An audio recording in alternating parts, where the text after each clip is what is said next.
Question number 14 आपसे बोल रहा है कंपेयर करने के लिए बोल रहा है, पावर को कंपेयर करने के लिए। तो पहला पावर किसका है हमारे पास, इसका है फर्स्ट वाले क्वेश्चन का, और दूसरी पावर है इस वाले की, सेकंड वाले क्वेश्चन की। तो कंपेयर करने के लिए बोल रहा है। कंपेयर हमेशा, जब भी कंपेयर करने के लिए बात की जाती है, जिसके बारे में कंपेयर करने की बात हो रही है, तो समझ लो वहां पर दो बार इस्तेमाल होएगा वो, पहला वाला और नया वाला, एक तो ओरिजिनल और एक न्यू। तो ये चीज़ होती है, जैसे पावर है, पावर पहले वाले इसके लिए यूज़ होएगा, इस वाले क्वेश्चन के लिए यूज़ हो रहा है यहाँ पर, और दूसरा इसके लिए यूज़ हो रहा है पावर।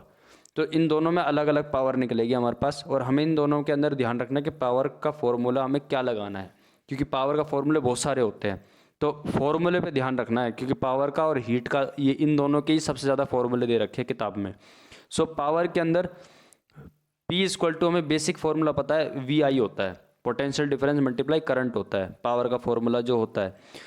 अब ध्यान रखना है कि सबसे पहले हमें जो क्वेश्चन के अंदर लिख दे रखा है ना, फॉर्मूले से पहले ज़्यादा ज़रूरी है कि क्वेश्चन में जो दे रखा है वो लिखना। चैप्टर के अंदर पावर के बहुत सारे फॉर्मूले, हमें पता है ये बात, तो हमें कौन सा सेलेक्ट करना है ये हमें खुद क्वेश्चन बताता है। हमें ये बात खुद क्वेश्चन को पढ़ने से पता चलता है हमें कि कौन सा फॉर्मूला लगेगा। हमें लॉजिक भी लगाना है और कुछ फैक्ट्स का भी इस्तेमाल करना होता है, ध्यान रखना होता है कुछ फैक्ट्स का भी। बिना फैक्ट के हम करेंगे तो सॉल्यूशन नहीं हो पाएगा अच्छी तरीके से, और आंसर भी नहीं निकलेगा।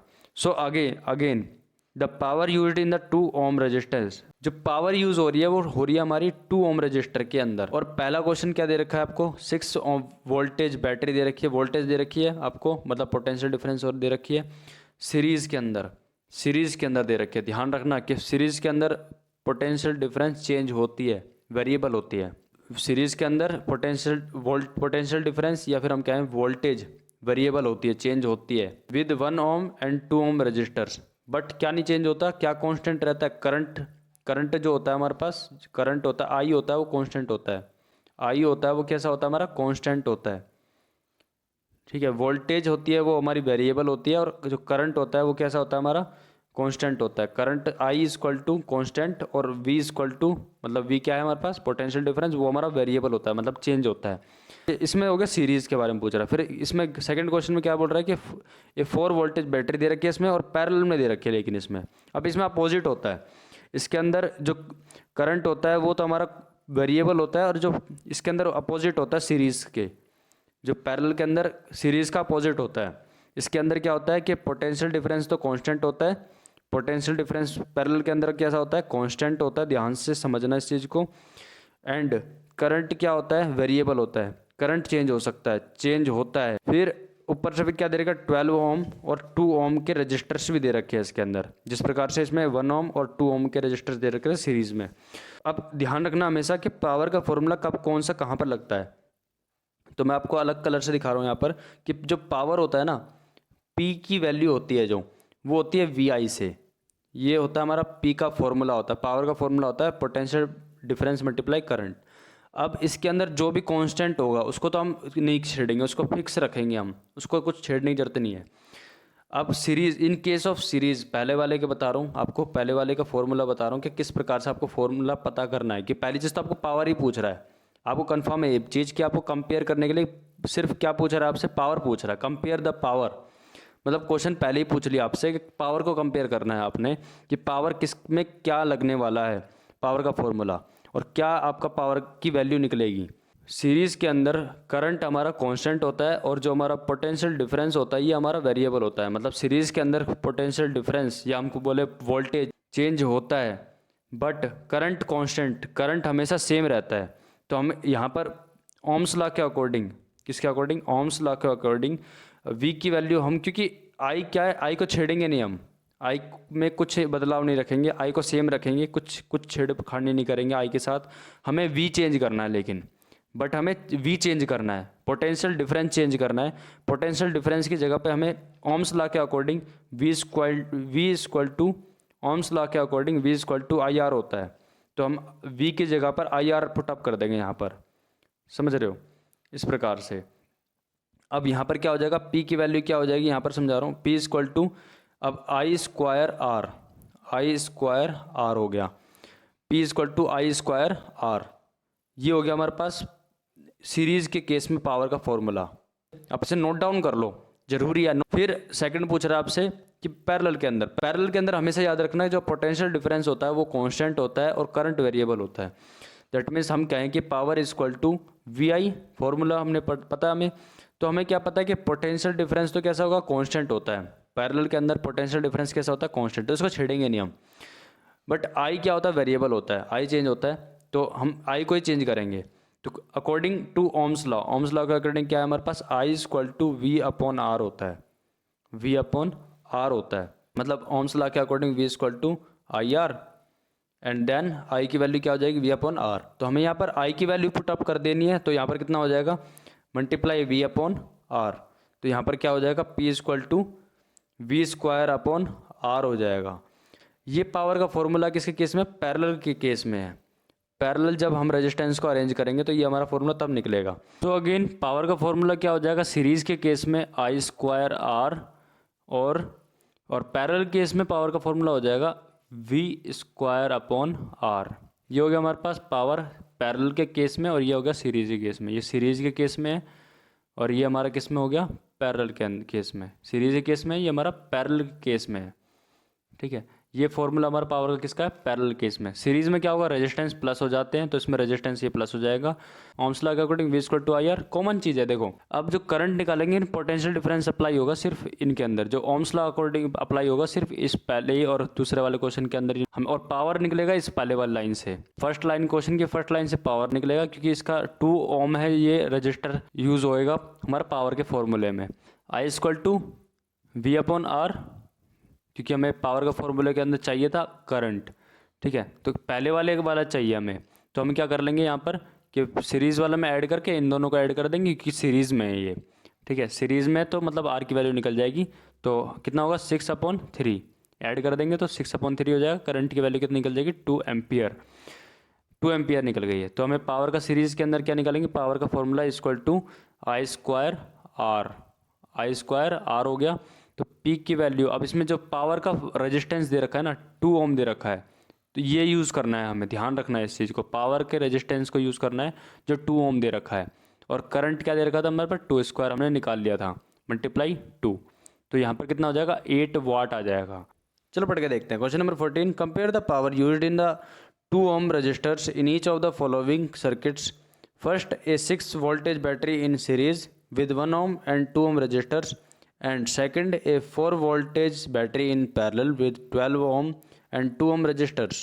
Potential difference V is equal to 6 voltage, and 1 ohm and 2 ohm resistors are connected in series. Therefore, equivalent resistance of the circuit R is equal to 1 plus 2 is equal to 3 ohm. According to Ohm's law, V is equal to IR, where I is the current through the circuit. Current is equal to 6/3 is equal to 2 ampere. This current will flow through each component of the circuit because there is no division of current in series circuits. Hence, current flowing through the 2 ohm resistor is 2 ampere. Power is given by the expression P is equal to I square R, and then 2 का square multiplied 2, and then after 8 watt. Potential difference V, voltage is equal to 4 volt. 12 ohm and 2 ohm resistors are connected in parallel.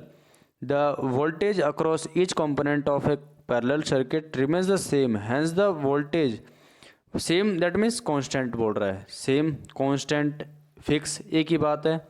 Same कह लो, एक जैसा same रहेगा, constant रहेगा, ये भी एक वही बात होती है, और फिक्स रहेगा ये भी लिख सकते हो आप। तीनों का मतलब एक ही है। Hence the voltage across 2 ohm resistors will be 4 volt. Power consumed by 2 ohm resistor is given by P is equal to, ये वाला आंसर होगा। क्यों होगा, अब यहाँ पर जो ये वाला R है ना, ये हमारे पास पावर वाला 2 ओम है, 2 ओम जो पावर के फॉर्मूले पहली लाइन में दे रखा था, ये वाला R वो है ये। फिर V स्क्वायर क्या होगा हमारे पास, V स्क्वायर, कौन सा V स्क्वायर है हमारे पास, पोटेंशियल डिफरेंस वाला V स्क्वायर है। क्वेश्चन सेकंड में दे रखा था, हमें गिवन था, जो हमें पहले हमने लिख रखा है potential difference V equal to 4 voltage. तो ये हमें इस तरीके से सॉल्यूशन कर लेना है। क्वेश्चन नंबर 15, क्वेश्चन नंबर 15 के अंदर जो कुछ भी दे रखा है वो पहले आपको क्वेश्चन के अंदर जो क्वेश्चन में दे रखा है वो पहले लिख लेना है। तो पहले आपको पावर दे रखा है, P1 दे रखा है 100 वाट, और वोल्टेज दे रखा है 220 वोल्टेज, और P2 दे रखा है, वो दे रखा है 60 वाट, और V2 क्या दे रखा है, 220 वोल्टेज दे रखा है। और connected in parallel, connected parallel में कनेक्टेड है, मतलब कि पावर में पैरेलल में कनेक्टेड है ये। ठीक है, ऐसे कुछ इस प्रकार से, और ये मेन सप्लाई आएगी इधर से। तो यहाँ पर ये पावर में पैरेलल में कनेक्टेड है इस प्रकार से, ये पावर पैरेलल में कनेक्टेड है, ठीक। और ये मेन सप्लाई है, मेन सप्लाई के अंदर करंट जा रहा है और यहाँ से पावर से होते हुए जा रहा है।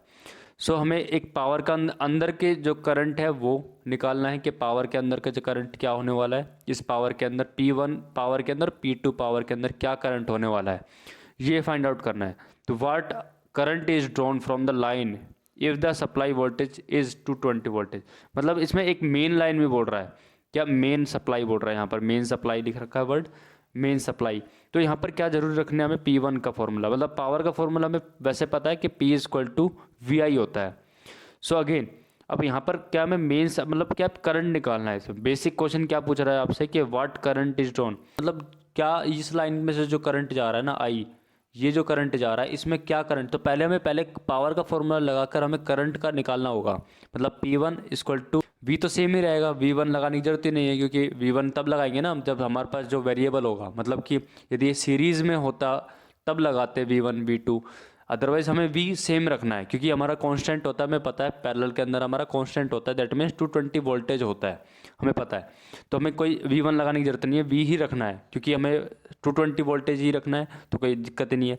तो P1 = VI1। सो अगेन यहाँ पर P1/V = I1।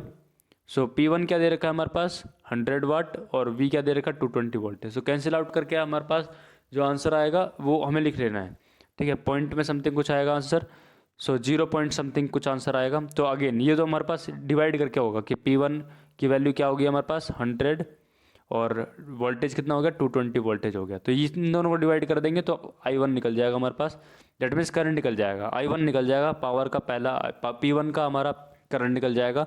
फिर अगेन P2 कैसे निकालेंगे हम, इसे कैंसिल आउट करता हूँ, P2 कैसे निकालते हैं, नोट डाउन कर लेना आपने सारी चीज़ों को ना, जो इन्फॉर्मेशन मैं आपको बताता हूँ इंपॉर्टेंट चीज़ें उनको नोट डाउन कर लिया करो, बहुत ज़्यादा काम आते हैं आपको। मैं आपको समझाता हूँ, क्वेश्चन कराने से पहले आपको चीज़ समझाता हूँ, उस चीज़ को नोट डाउन किया करो ताकि वो क्वेश्चन फास्ट जल्दी हो सके, आप जल्दी कर सको। एक तो तरीका जो आपको आंसर दे रखा है उस तरीके से, और एक तरीका जो मैं आपको सिंपल करके दिखाता हूँ ना वो तरीका, तो दोनों ही बेटर है। विच वन इज़ बेटर, आपको ये डिसाइड करना है कि आपको कौन सा अच्छे तरीके से समझ में आ रहा है। तो वो अगर आपको लगता है कि मेरा तरीका आसान है तो उसे नोट डाउन कर लो। सो ज़रूरी है, नोट डाउन करना ज़रूरी है। फिर आता है P2 किस तरीके से लिखेंगे हम, VI2 करके, ठीक है। I2 हमें नहीं दे रखा, हमें निकालना है। तो P2 क्या दे रखा है हमारे पास, P2 क्या दे रखा है हमें गिवन में लिख लेना है पहले से ही। तो P2 क्या दे रखा है 60 वाट दे रखा है, तो अगेन 60 वाट, फिर अपॉन में V चला जाएगा, तो यहाँ पर कितना हो जाएगा 220 वोल्टेज, 220 वोल्टेज हो जाएगा I2 ओके, ठीक है। फिर यहाँ कैंसिल आउट होके इसका जो आंसर आएगा वो कैंसिल आउट करके 0 पॉइंट में समथिंग कुछ आंसर आएगा, तो I2 की वैल्यू निकल जाएगी। फिर हमें क्या करना है लास्ट में कि टोटल करंट निकाल लेना, I = I1 + I2, और ऐड करके हमें जो आंसर मिलेगा वो इन दोनों का सम होगा, ठीक है। इसका I1 का और I2 का जो आंसर होगा वो हमारा टोटल करंट हो जाएगा सॉल्यूशन निकाल के। कुछ इस प्रकार से मैं सॉल्यूशन दिखा देता हूँ यहाँ पर, कुछ इस प्रकार से ये हमारे पास सॉल्यूशन हो जाएगा, ठीक है। ये हमारे पास सॉल्यूशन कंप्लीट सॉल्यूशन हो जाएगा। क्लियर हो रहा है, क्वेश्चन पढ़ के बताता हूँ। Question number 15, 2 lamps, one rated 100 watt at 220 voltage and the other 60 watt at 220 voltage are connected in parallel to electric mains supply. What current is drawn from the line if the supply voltage is 220 voltage? Answer is, for the lamp 1, power P1 is equal to 100 watt and potential difference V is equal to 20 volt. Therefore I1 is equal to P1 and then after ये answer हमारे पास ये answer निकलेगा 0.455 ampere में जो दूसरी lamp थी। So again P2 निकालना है हमें, power P2 60 watt and potential difference V = 220 voltage. I2 करके इस तरीके से हमारे पास 0.273 एम्पियर के अंदर हमारा आंसर निकलेगा I2 का, एंड देन आफ्टर हमें ऐड कर देना है। तो ऐड करने के बाद आंसर हमारे पास कुछ इस प्रकार से आएगा। अगेन समझ में आ गया होगा आई होप। क्वेश्चन नंबर 16 क्या पूछने की कोशिश कर रहा है आपसे कि इनमें से कौन सी एनर्जी ज़्यादा लेगी, मतलब कौन सी ज़्यादा एनर्जी खाएगी, ठीक है। कौन एनर्जी ज़्यादा लेने वाली है, कौन पावर खाएगा, कौन ज़्यादा एनर्जी खाने वाला है, मतलब ये ज़्यादा खाएगा या फिर जो कि एक आवर में, या फिर हमारे पास टोस्टर है वो ज़्यादा 1 मिनट में 10 मिनट्स में वो खाएगा। एनर्जी का मतलब हीट के बारे में बात कर रहे हैं यहाँ पर। सो 250 वाट का टीवी ज़्यादा इलेक्ट्रिसिटी खाएगा या फिर टोस्टर जो होता है वो ज़्यादा खाएगा, जो कि 1200 वाट का होता है, कौन सा खाएगा?